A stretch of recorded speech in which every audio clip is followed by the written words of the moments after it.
Every 10 years after the census, lawmakers set about redrawing legislative and congressional districts. Now, in the past, both parties used the system in order to create districts that would reliably vote for their candidates. But this time, it's supposed to be different.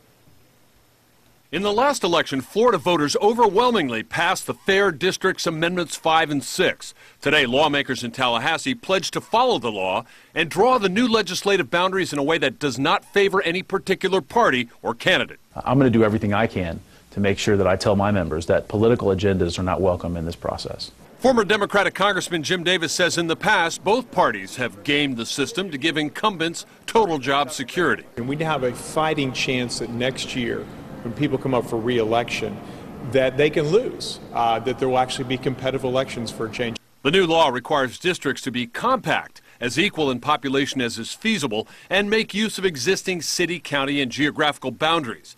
Few districts meet that standard now. The city of Temple Terrace is often held out as the poster child for redistricting gone wild. At this one intersection, you can put your foot in 3 different congressional districts. That means depending on which house you live in, your congressional representative is either Kathy Castor, Dennis Ross, or Gus Bilirakis.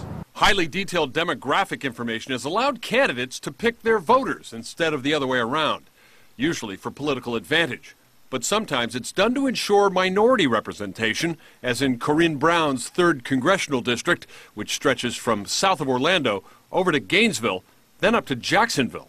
Her district will likely remain largely unchanged. You can have districts that assure that we have minority representation and a diversity of voices in our legislative body without having the extremes we have now in Florida.